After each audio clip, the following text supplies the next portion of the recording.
Peço agora a todos os que puderem, vou se ajoelharem para orarmos.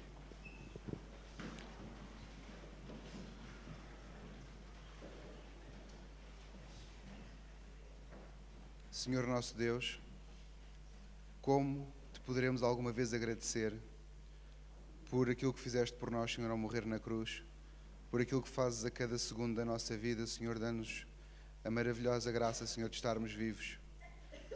Sabes como, Senhor, temos um trabalho. Sabes como, Senhor, estamos neste mundo, não para vivê-lo à nossa maneira.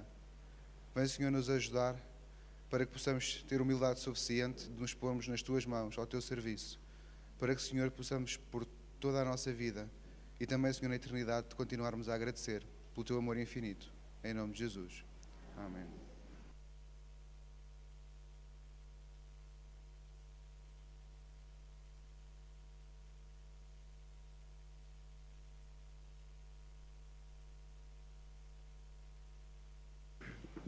Vamos então prosseguir com o espírito de gratidão, louvando ao Senhor através dos dízimos e das ofertas.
Querido e bom Pai, encontramos-nos no Teu altar, a enaltecer o Teu nome e a agradecer todas as dádivas que Tu tens-nos fornecido.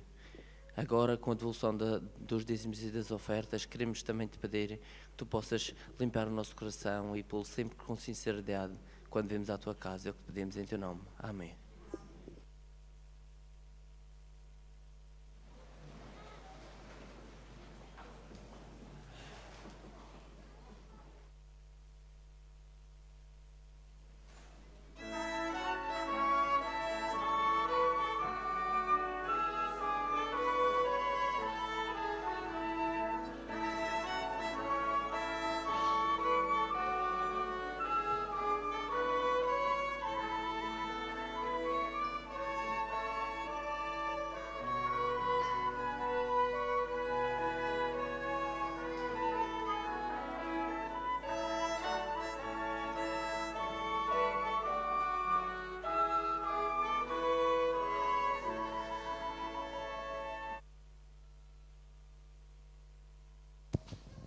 Bom dia. Estão todos bem dispostos e alegres por vir à casa de Jesus? Então, hoje eu vou-vos perguntar o que é que vocês compreendem da palavra perseverança. Vocês sabem o que é que quer dizer perseverança? Diz lá, Rodrigo. Diz. Não deixar de fazer as coisas, diz o Rodrigo e a Mariana. Não desistir. Vocês acertaram. Perseverante é não desistir até conseguir fazer aquilo que eu quero, por exemplo. Então, hoje eu vou-vos contar a história de um senhor chamado Isaac, que foi um homem muito perseverante. Então, vocês vão olhar aqui para o computador, que eu vou-vos contar a história ali, através do computador. E diz assim: há muito, muito tempo atrás, nos tempos dos nossos heróis de Israel, vivia Isaac. Isaac era um homem muito bom e de paz. Ele era nómada. Vocês sabem o que é nómada? É um senhor ou uma senhora que está sempre em viagem, nunca está sempre num lugar fixo. Isaac morava em tendas e tinha muitas cabras, ovelhas e camelos. Quando não havia erva ou água, Isaac mudava para um lugar mais verde.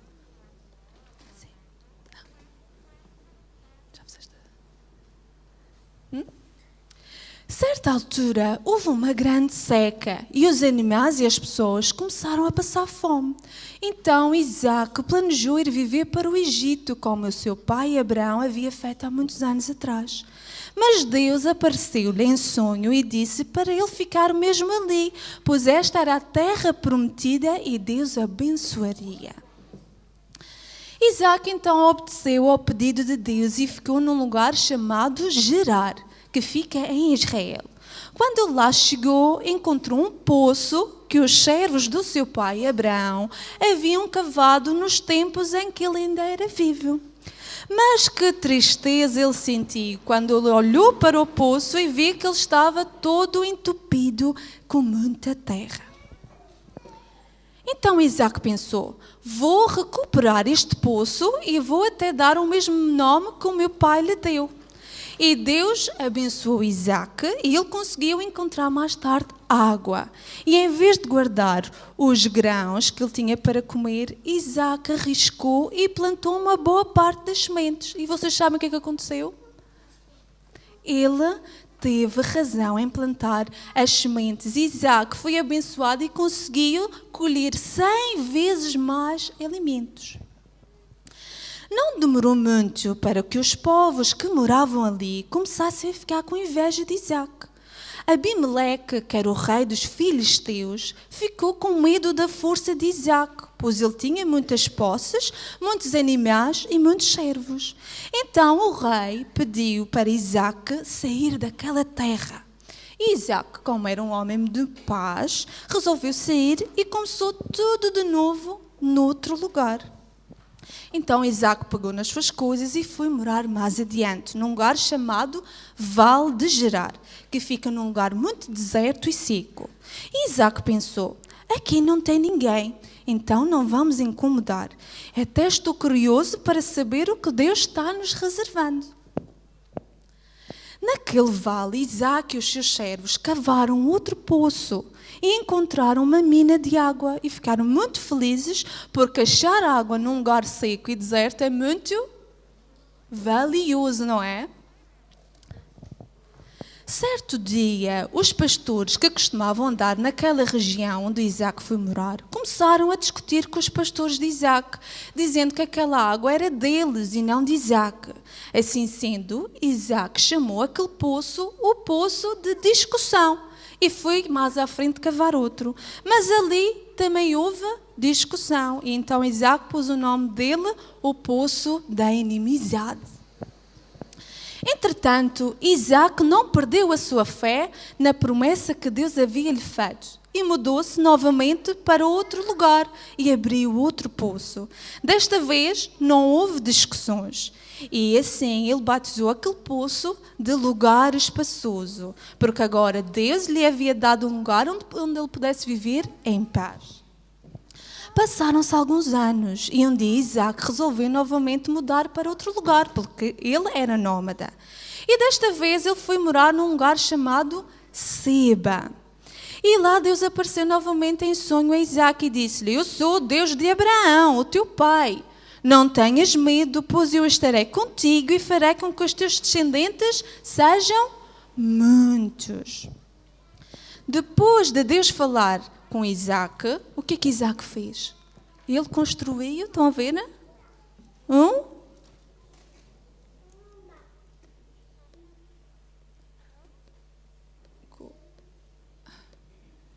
Ele construiu um quê? Estão a ver? Altar a Jesus, fez um sacrifício e cantou e orou a Deus, porque estava muito feliz. Mais tarde ele arrumou as suas tendas e planejou ficar ali um bom tempo. E assim os servos começaram a cavar outro poço. Mas o que aconteceu? Num belo dia, Abimeleque, junto com o seu conselheiro e o comandante do exército, foram falar com Isaac. Isaac pensou: o que será que eles querem desta vez? E todos eles e os seus servos ainda se lembravam da vez em que o rei Abimeleque os havia expulsado de Gerar. Então Isaac perguntou-lhes: por que vocês vieram falar comigo? E eles responderam: olha, nós vemos claramente que Deus está contigo e queremos ser teus amigos e fazer um acordo de paz contigo. Isaac concordou e, além do acordo, ofereceu um delicioso banquete. Eles agora seriam bons vizinhos e tratar-se-iam sempre muito bem. Nesse mesmo dia,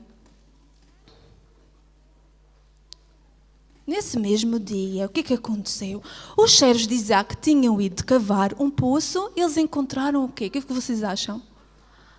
Muita água. Então foram correr contar a Isaac. E aquele lugar cresceu e tornou-se muito conhecido por muitas pessoas. Vocês querem saber o nome do lugar onde ele vivia? Chamava-se Berseba, a cidade dos 7 poços. Então vocês digam-me, o Isaac foi ou não foi perseverante? Ele desistiu de procurar água? Não, ele foi perseverante. E o que é que Deus fez? Deus o abençoou, não foi? Então o que é que nós devemos fazer? Quando aparecem problemas, tristezas, devemos desistir logo? Então devemos ser como? Como Isaac, ser sempre corajosos e perseverantes, que Deus vai nos ajudar. Então agora eu desejo a todos vocês um resto de um sábado feliz e possam se sentar quietinhos ao lado dos seus papás, está bem? Bom sábado.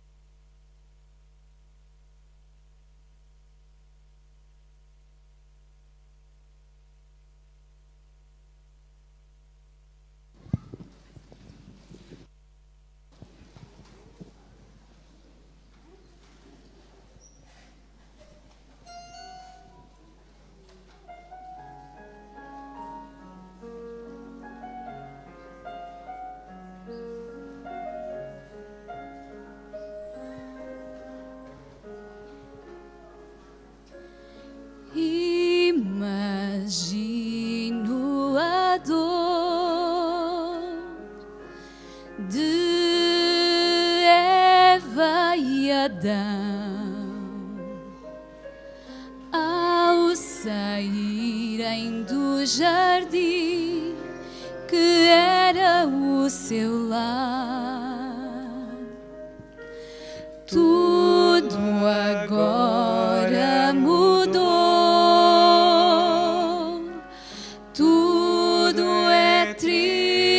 Sem cor, mas a dor de Deus foi bem maior. Suplicaram ao Pai para ficar, prometeram não mais pecar. mas perderam poder para se manterem leais. O pecado destrói, deixa marcas fatais. Ao olharem para trás, para o último adeus, encontraram esperança no olhar de Jesus. Seu semblante de paz parecia dizer: nunca vos deixarei, vou salvar-vos na cruz.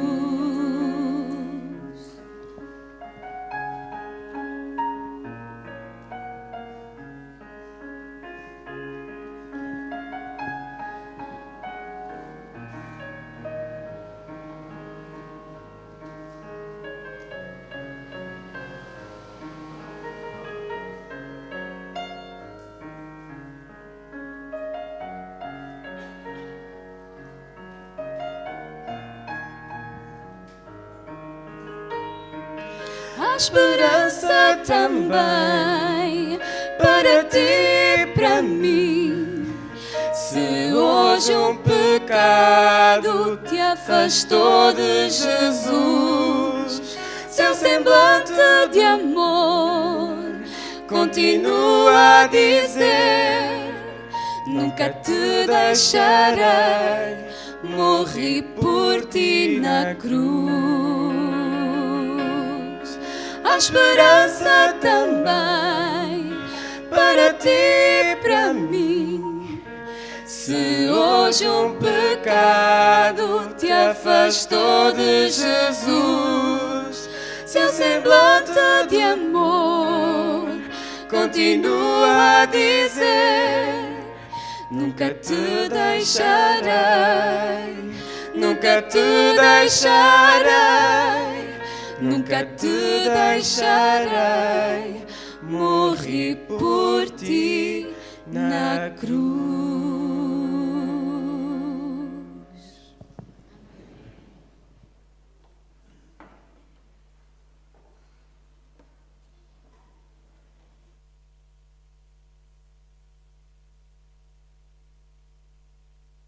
Vamos abrir as vossas Bíblias em Isaías 1, 18. Isaías 1, 18. Vinde então e erguei-me, diz o Senhor, ainda que os vossos pecados sejam como a escarlata, eles se tornarão brancos como a neve. Ainda que sejam vermelhos como o carmesim, se tornarão como a branca lã. Que Deus abençoe a palavra. Bom dia, irmãos. Um bom dia especial para aqueles que nos assistem pela internet. É nosso desejo que um dia não muito distante possamos tê-los aqui connosco também. A leitura, o texto bíblico que a irmã Fátima leu, tem várias versões, em várias versões da Bíblia usam termos diferentes. Por isso eu vou ler a da minha versão, da versão da minha Bíblia. Vinde, pois, e arrazoemos, diz o Senhor, ainda que os vossos pecados sejam como a escarlata. Eles se tornarão brancos como a neve, ainda que sejam vermelhos como o carmesim, se tornarão como a lã. Sabe, irmãos, cada vez com mais frequência se ouve perguntas entre nós, cristãos, e entre aqueles que não são cristãos e até não acreditam em Deus. E é uma pergunta que muitas vezes nós fazemos na nossa própria vida. Porquê é que coisas más, porquê é que problemas, porquê é que doenças, porquê é que coisas que nós não gostamos, coisas que nos fazem sofrer, acontecem na vida de pessoas boas? E esta é uma pergunta que muitas vezes nós não temos a resposta. Até às vezes pode acontecer que hajam algumas respostas essas que, consoante o momento da vida onde nós nos encontramos, podemos aceitá-las ou não. Mas afinal, por que é que isto acontece? Talvez nós não tenhamos a resposta ideal para esta pergunta. E o porquê de não termos a resposta ideal a esta pergunta pode estar associado ao facto da construção da própria pergunta. O problema pode estar na própria pergunta e não na ausência de resposta a esta pergunta. Pode ser que nós estejamos a colocar mal a pergunta. Uma pergunta mal feita muitas vezes não obtém a resposta correta. E pode ser também que a própria pergunta não devesse existir da forma como ela existe. Pensemos assim. Se nós, em vez de pensarmos porque é que Deus permite que estas coisas aconteçam na minha vida, porque é que Deus permitiu que aquela pessoa tão boa, tão sincera, uma doença como aquela lhe sobrecaísse, devíamos pensar o seguinte: Deus sabe todas as coisas. Isso não há dúvidas, pois não? Sabemos que Deus é santo, que Deus é justo, que Deus conhece e Deus sabe tudo. Ora, se Deus sabe tudo, Deus também me conhece. E se Deus me conhece, sem sombra de dúvidas que Deus sabe os pecados que eu cometi ontem. Deus sabe o que eu fiz de errado ontem. Deus sabe, quiçá, o que eu fiz de errado esta manhã. Deus sabe quais são os meus pensamentos.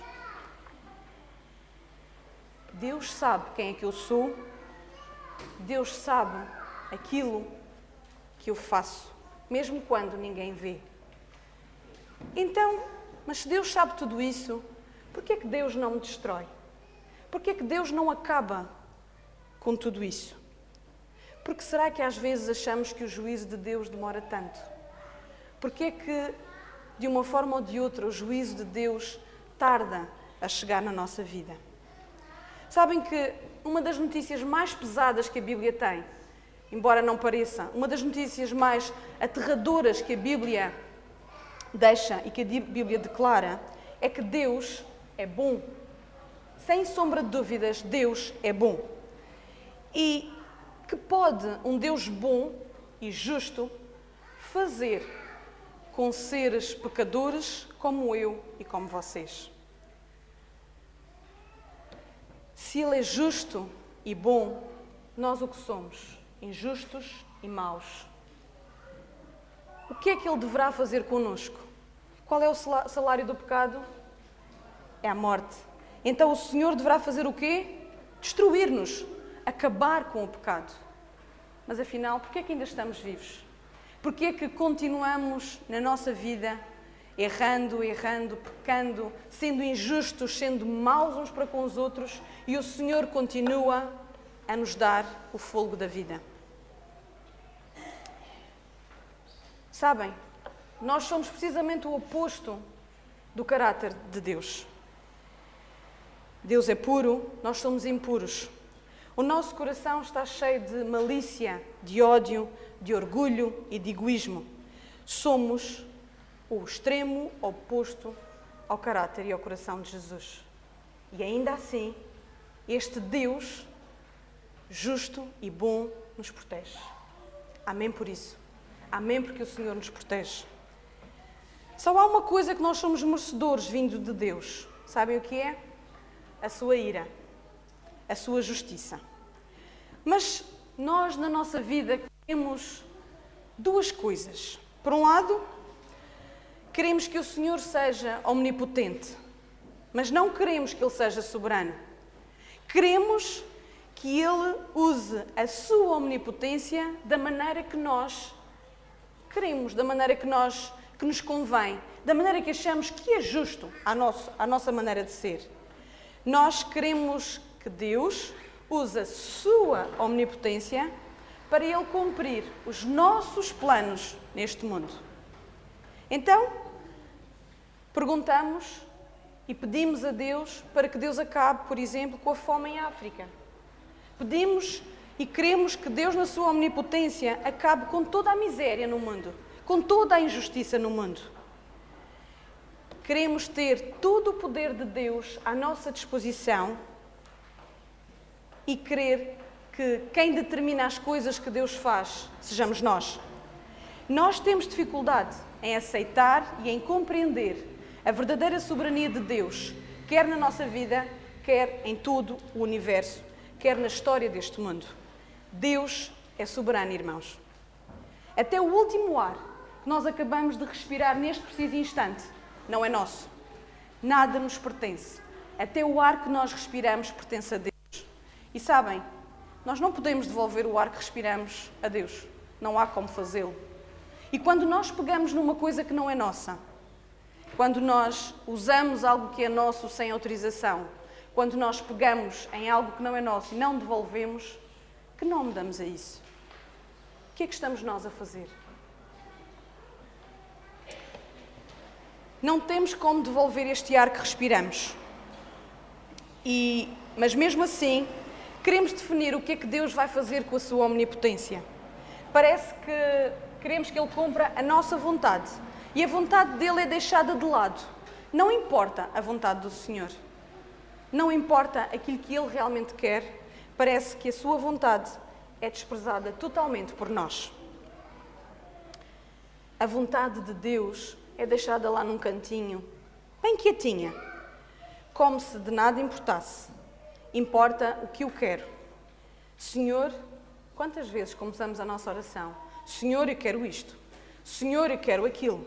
Senhor, eu quero trocar de casa. Senhor, eu quero entrar naquela faculdade. Senhor, eu quero aquele trabalho. Senhor, eu quero aquele salário. E pensamos que andamos a comandar Deus como se tratasse de um jogo de PlayStation, daquelas PlayStations um bocadinho mais avançadas do que as antigas, mas que têm um joystick em que a gente vai comandando a omnipotência de Deus e vamos controlando Deus da forma que nós queremos, para que Ele faça aquilo, não a sua vontade, mas sim aquilo que nós queremos. Se pudéssemos, nós queríamos até que Deus fizesse os milagres no momento em que nós queríamos. Queríamos que Ele estivesse calado no momento em que nós não o queríamos ouvir. Queríamos que Ele agisse no momento em que nós dizíamos: Senhor, age. Porquê é que tu não fazes, Senhor? Faz agora. Mas sabem, esse mesmo Deus, a quem nós não damos valor, muitas vezes, à sua decisão e à sua vontade, esse Deus que controla todas as coisas, que é dono de tudo, ainda assim quer-nos fazer um convite. E é esse convite que a irmã Fátima leu. Em Isaías 1,18 nós podemos ler: vinde, pois, e arrazoemos. O Senhor faz-nos esse convite. Vejam como muda totalmente a perspectiva. Nós não somos donos de nada do que é nosso, nem do ar que respiramos. Queremos impor coisas a Deus. Queremos comandar as decisões de Deus. Mas Deus, que tudo pode, ainda assim nos quer fazer um convite. Vinde, pois, e arrazoemos. Sabe o que significa arrazoar? Arrazoemos significa expor razões, sejam elas a favor ou contra. Significa justificar, significa alegar, produzir razões. E o Senhor diz: vem, justifica. Vem, explica-te. Vem, argumenta. Vem, alega. O Senhor faz-nos este convite. Vinde, pois, e arrazoemos. Sabem que às vezes as ilustrações que nós usamos não são as melhores, mas ajudam muitas vezes a nós compreendermos o significado de alguma coisa, de algo. Por isso, eu vou usar um exemplo, peço que os irmãos prestem atenção a este exemplo. Eu não pedi autorização à família, mas vou usá-la na mesma. Imaginem uma família. Vamos usar a família da Zélia, por exemplo, e do Joel. Tem 2 filhos. O Joel e a Zélia este ano decidiram que vão fazer férias. Entre eles já viram mais ou menos financeiramente quanto é que podem gastar, aonde é que podem ir, mas falta alguém da família, falta os filhos. E então eles decidem ouvir a opinião do Duarte e do Davi. Ouvem a opinião do David e estão a ver. Imaginem o resultado. Certamente e provavelmente a opinião do Duarte e do David não é igual à dos pais. Mas ainda assim, os pais querem ouvir a opinião dos filhos. Afinal, vão passar férias juntos e tem que ser agradável para todos. Então, eles ouvem a opinião e perguntam aos filhos: onde é que vocês gostariam de passar férias? Pronto, sai uma série de destinos certamente exóticos, destinos muito longe, que não é possível, mas depois entra alguma coisa que é mais razoável. começam a avaliar os custos, começam a ponderar a hipótese se é possível ou não fazer essas férias e ponderam até o merecimento dos filhos. Sim, porque isto também é importante. Ver se os filhos são merecedores de irem passar férias ao sítio onde eles tanto desejam. Pode ser até que a ideia dos pais para as férias fosse num sítio completamente diferente daquele que estão chegando a acordo e daquilo que os filhos estão a sugerir.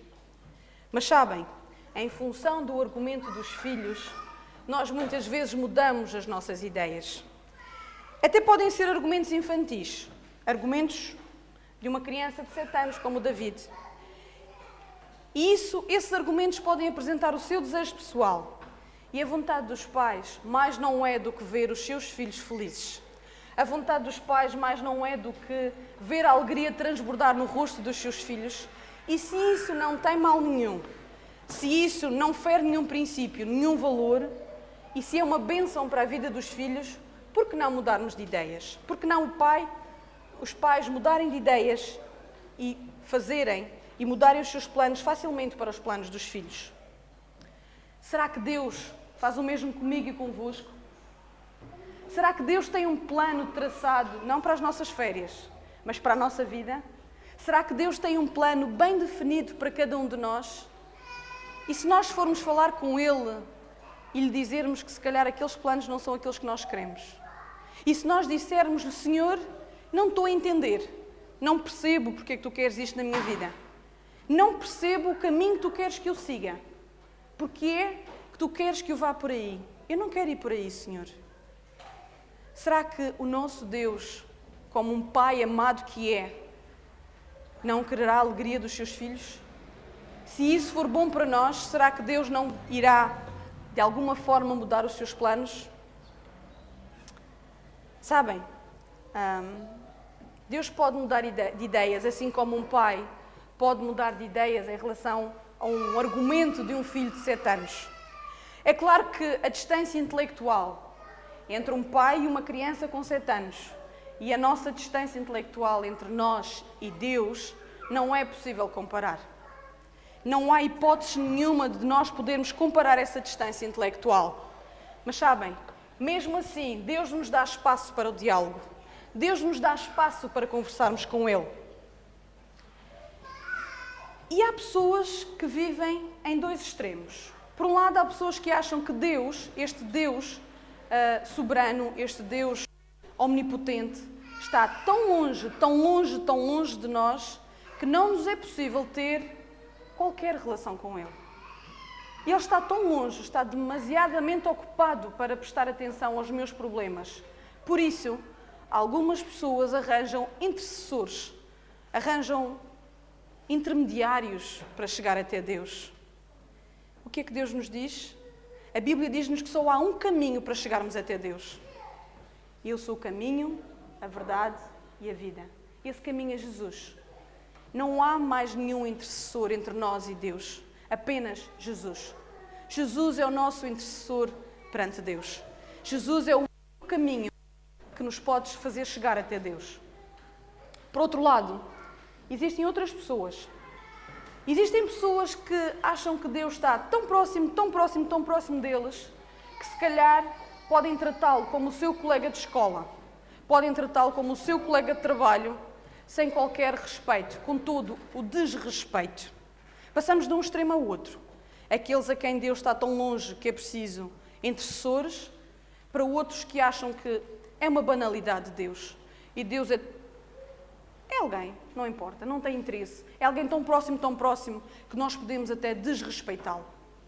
Mas sabem, um dos mandamentos da Bíblia, um dos mandamentos de Deus que a Bíblia nos diz, qual é que é? Não tomar o nome de Deus em vão.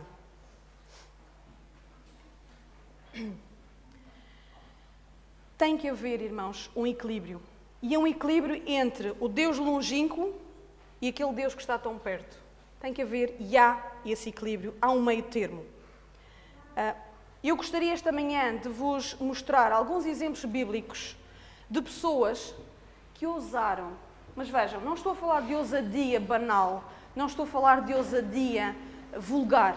Eu estou a falar de uma ousadia espiritual. E eu gostava de vos mostrar alguns exemplos na Bíblia de homens que ousaram discordar de Deus, que ousaram desafiar Deus, não desrespeitando Deus, não fazendo chacota de Deus, mas que instigaram Deus sobre os problemas que eles estavam a viver, sobre aquilo que eles estavam a experimentar, e obtiveram respostas extraordinárias.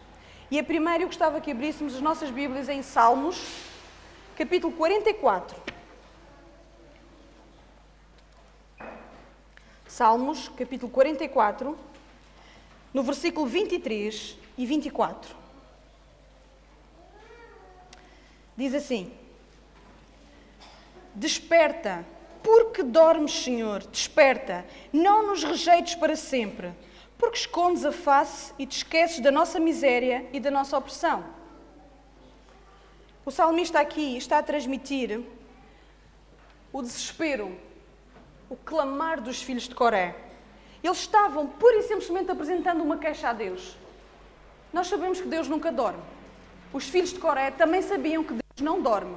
Mas ainda assim eles diziam: Senhor, desperta, acorda. Porquê que parece que estás a dormir? Porquê que não nos ajudas no meio do nosso desespero? Porquê que não nos ajudas nesta situação? E eles pediam, clamavam a Deus. Eles tinham a sensação de que Deus era completamente indiferente. Deus estava mudo ao sofrimento e ao seu desespero. Vejam, irmãos, a ousadia destes homens. Gritar com Deus pedindo socorro, mas pedindo que Ele acordasse. Como é que tu voltas a tua face para os nossos problemas? Como é que tu te escondes de nós, Senhor? Como é que tu não fazes nada perante os problemas que nós estamos a viver? Os filhos de Coré estavam a ser sinceros, estavam desesperados e precisavam da ajuda do Senhor. Desperta, Senhor, acorda. É óbvio que Deus nunca se esquece de nada. E é claro que Deus não estava escondendo a sua face daquela situação.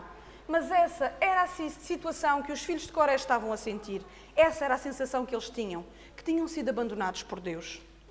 Por isso, irmãos, amigos, se em algum momento nós sentimos que Deus parece não estar connosco, temos que lhe dizer. Temos que ser sinceros. Temos que ir com tranquilidade e com sinceridade ao Senhor e dizer-lhe isso. Não faz sentido alguém que está com graves problemas na sua vida, que está a passar por problemas que não vê solução, chegar ao pé de Deus e dizer: não, Senhor, está tudo bem, não há problema. Tudo bem, está tudo bem. Não é isto que Deus quer. Deus não quer que nós, pela manhã, quando acordamos ou quando passamos uma noite muito má, doentes, que nós digamos ao Senhor: obrigada, Senhor, pela noite que me deste. Não estamos a ser sinceros. Nós até podemos estar a dizer da boca para fora, mas não é isso que nós estamos a sentir. E o Senhor quer que nós cheguemos até Ele com sinceridade, com tranquilidade, mas com muita sinceridade. Falemos com Deus. Se em algum momento sentimos que Deus não está connosco, falemos com Ele. Não sinto a Tua presença na minha vida. Senhor, não estou o Teu apoio ao meu lado. Senhor, estou a precisar de Ti. Onde é que Tu estás? Ajuda-me.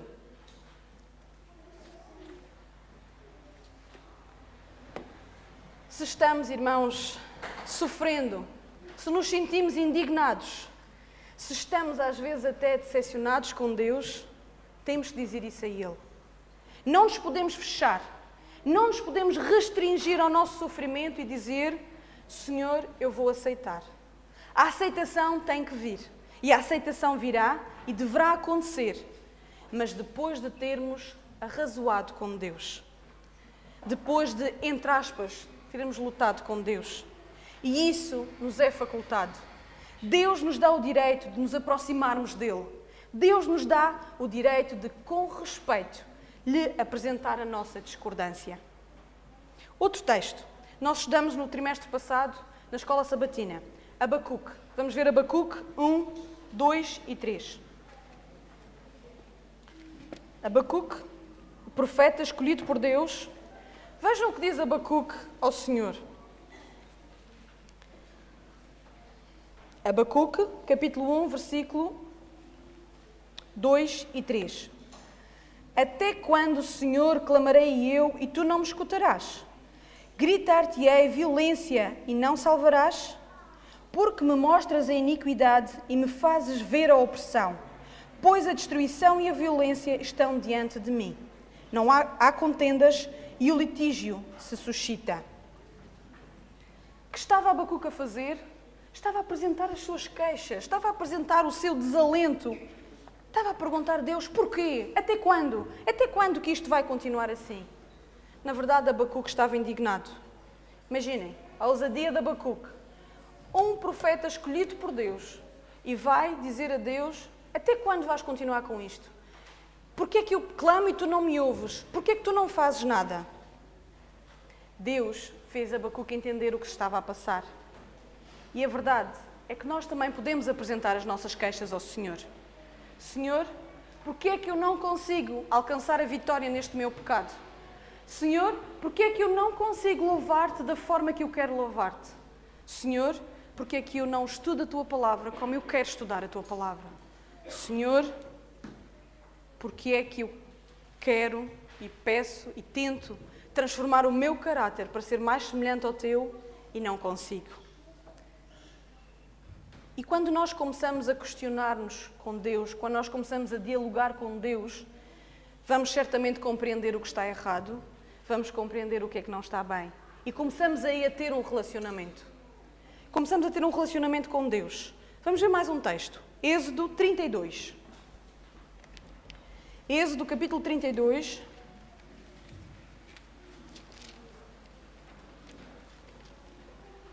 No capítulo 32, no versículo 31 e 32.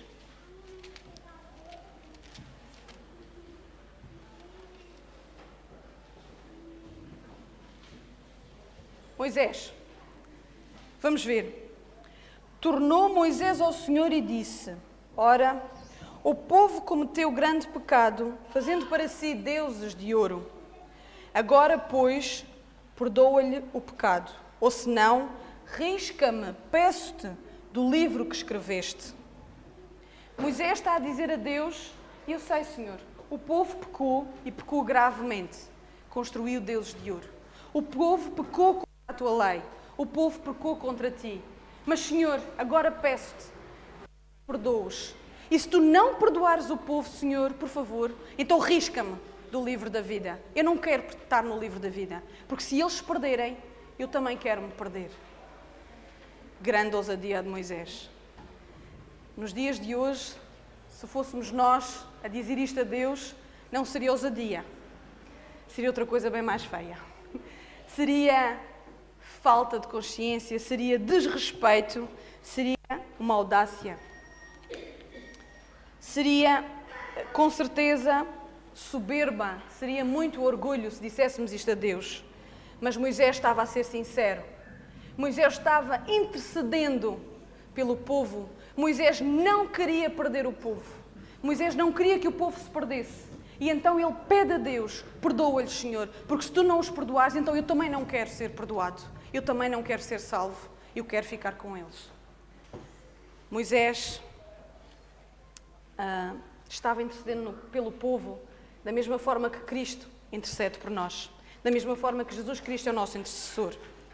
Irmãos, podemos falar com Deus de uma maneira sincera. Podemos clamar ao Senhor hoje. Podemos clamar ao Senhor agora. O que é que nos tem magoado? O que é que tem magoado o meu coração? O que é que tem afligido o seu coração? A vida tem sido dura demais para cada um de nós? Não conseguimos compreender as ações de Deus na nossa vida? Achamos às vezes que quando aceitamos Jesus as coisas ficam mais fáceis. E é nesse momento em que os problemas, além de continuarem, muitas vezes aumentam de tamanho, aumentam de intensidade. E eu quero-vos lembrar-vos que deste texto que nós lemos, Deus não matou o povo. Deus mudou de ideias pela intercessão e pelo apelo de Moisés. Já no caso de Abacuque, a cidade foi destruída. Deus, na sua soberania, ouve o que nós dizemos. E é então Ele que determina o que vai acontecer. Mas Ele ouve-nos. Ele está disposto a dialogar connosco. Vinde e arrazoemos. Vinde, falem comigo. Contem-me o que é que vos preocupa. Não estão felizes? O que é que aconteceu? Porquê? Porquê é que tu não entendes, filho meu? O que é que se passa? Lembram-se do caso de Abraão, em que dialogava com Deus por Sodoma e Gomorra? 50 justos, 30, 10, 1. Abraão dialogava com Deus. Abraão estava usando de ousadia, porque se Deus lhe tinha dito, Deus sabia o que era melhor, mas ainda assim Abraão estava dialogando com Deus. Lembram-se da integridade de Jó? Que grande exemplo Jó, a vida por que Jó passou, o abandono, a dor, o sofrimento, o que ele perdeu, e ainda assim, Jó, imaginem, Jó queria que existisse um juiz entre Deus e ele. Jó queria que existisse um juiz para que ele pudesse provar a sua inocência, para que ele pudesse provar a sua integridade e de que nada tinha feito de mal contra Deus. Nada tinha feito para merecer aquela desgraça. Jó questionou Deus também. E o último texto que eu queria que lêssemos esta manhã está em Gênesis, no capítulo 32, no versículo 26 a 28. Gênesis, capítulo 32,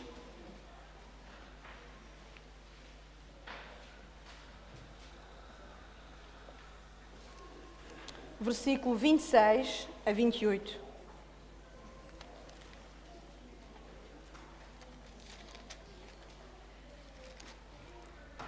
E diz assim: Disse este: Deixa-me ir, pois já rompeu o dia. Respondeu Jacó: Não te deixarei ir, se não me abençoares. Perguntou-lhe, pois, como te chamas? Ele respondeu: Jacó. Então disse: Já não te chamarás Jacó, e sim Israel, pois como príncipe lutaste com Deus e com os homens e prevaleceste. Jacó. Este homem que a Bíblia diz aqui que lutou com Jacó é Deus. O próprio Deus lutou com Jacó. Lutaram fisicamente. A Bíblia diz que este homem teve que tocar na junta da coxa e o sol já a raiar, e Deus diz: chega, já basta. Já lutaste, já demonstraste tudo, já chega, não vale a pena continuares. Mas Jacó agarrou-se às pernas daquele homem, e ainda, embora magoado, com a coxa deslocada, ele diz: não te deixarei ir sem me abençoares. Não te deixarei ir enquanto não me abençoares. Poucas pessoas sabem o que é lutar com Deus. Poucas pessoas sabem o que é lutar com Deus.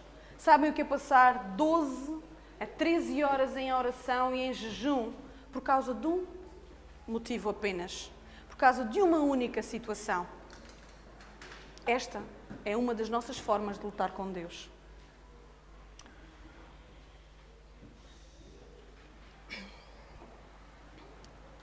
Sabemos o que é estar com o Senhor e dizer: Senhor, eu não saio daqui enquanto Tu não me deres a paz que eu preciso para continuar a viver. Senhor, eu não saio daqui enquanto Tu não me ajudares a compreender o que está a passar na minha vida. Eu oro, Senhor, a Ti para que Tu me mostres o porquê, para que Tu me ajudes a sobreviver a esta tempestade. É este tipo de relação que precisamos ter com o nosso Deus.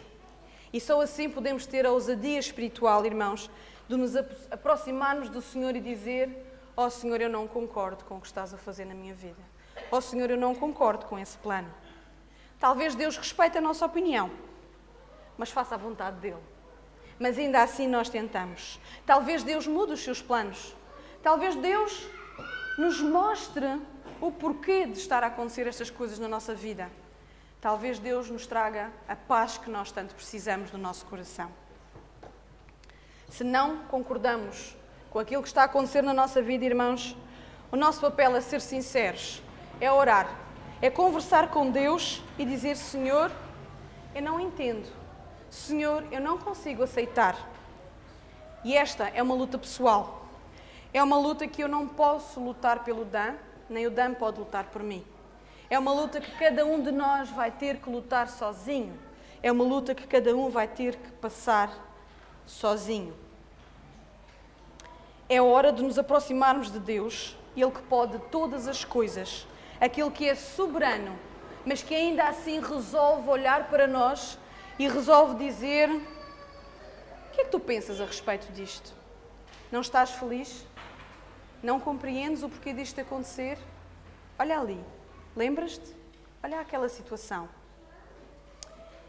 Sabem, sabemos que se nós tivéssemos o mesmo conhecimento de Deus, que soubéssemos o fim desde o princípio, escolheríamos precisamente os mesmos planos para nós que Deus escolheu. Escolheríamos os mesmos caminhos que o Senhor escolheu para nós. Deus sabe o que está a fazer na nossa vida. Nós não sabemos o que estamos a fazer.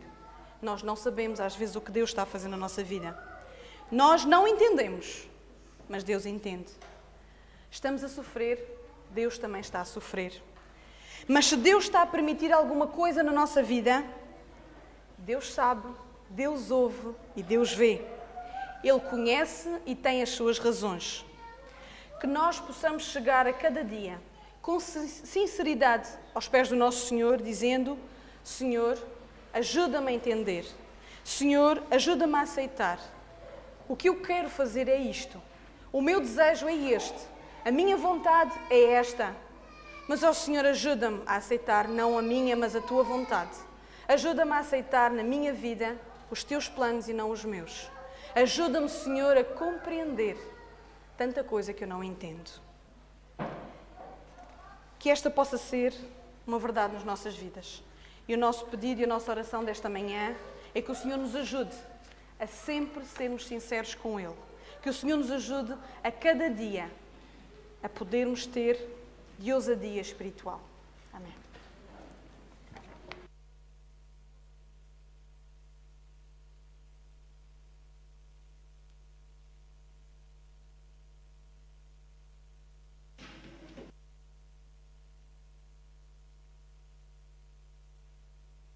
Vamos então terminar louvando o hino 425.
Querido, bom e amado Pai, nesta hora, Senhor, queremos implorar as Tuas bênçãos, Senhor.